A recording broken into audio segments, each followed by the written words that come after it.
સુરતના સચિન જીઆઈડીસીમાં નવા પ્રમુખને વરણીનું કામ લાવ્યા વગર જ નિમણૂક કરી દેવામાં આવતા વિવાદ સર્જાયો છે. પૂર્વ પ્રમુખે રાજીનામું આપ્યાનું કામ સુદ્ધા એજન્ડા પર લીધા વિના જ નવાની વરણી કરાઈ હોવાનું સામે આવ્યું છે.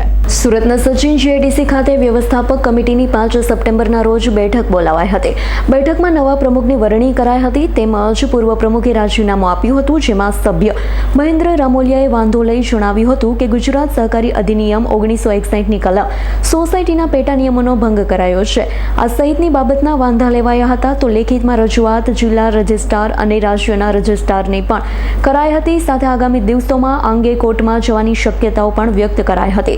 તો આ અંગે સચિન જીઆઈડીસીના સેક્રેટરી મયુર ગોડવાલાએ કહ્યું હતું, વાંધો લેનારને જ સોસાયટીના નિયમોનું જ્ઞાન નથી, કારણ કે મીટિંગ 5 સપ્ટેમ્બરે મળી હતી, જ્યારે લેવાયેલો વાંધો આવતી બેઠકમાં સામેલ કરાયો છે કે નહીં તે જોવાનું હોય, જેથી તેમનો વાંધો નિયમ વિરુદ્ધ અને ઉદ્યોગકારોમાં ગેરસમજ ઊભી કરવાનો છે.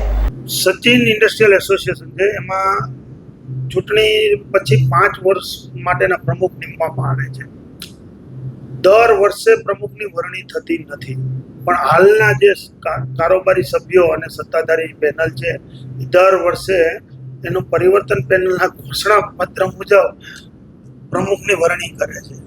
એ કાયદાની જોગવાઈમાં, સહકારી ક્ષેત્રના કાયદાની જોગવાઈમાં એવું કંઈ છે જ નહીં. જોગવાઈમાં નથી છતાં જો એ કરવાના હોય તો એને પહેલા જે હોદ્દેદારો છે એને પહેલા રાજીનામા આપવા પડે, રાજીનામા બોર્ડમાં મંજૂર કરાવવા પડે, મંજૂર થયા પછી કાયદેસરનો એજન્ડા લેવો પડે હોદ્દેદારોની વરણી માટેનો, અને એ એજન્ડાની અંદર એની માટે ચર્ચા થવી જોઈએ અને પછી નવા હોદ્દેદારની નિમણૂક થવી જોઈએ. એટલે સોસાયટીના પેટા નિયમના તમામ નિયમોનું ઉલ્લંઘન કરેલો હાલની કારોબારીએ જ કરેલ છે. કે પ્રમુખને પત્ર બી લખવામાં આવ્યું છે, તો પ્રમુખને પત્ર એટલે જ લખવામાં આવ્યો છે કે પ્રમુખે તદ્દન જે હોદ્દેદારીની નિમણૂક થઈ જાય, ગેરકાયદેસર નિમણૂક થઈ જાય, એવો પેટા નિયમમાં ક્યાંય નિયમ જ નથી. એના વિરુદ્ધમાં, પેટા નિયમની વિરુદ્ધમાં અમે અરજી કરેલી છે, એને કરેલી છે જિલ્લા રજિસ્ટરને અને ગાંધીનગર રજિસ્ટરમાં અરજી વિરોધની કરેલી છે. Bureau report S9 news Surat. અમારી તમામ માહિતીથી અપડેટ રહેવા માટે જોડાયેલા રહો S9 ન્યૂઝ સાથે.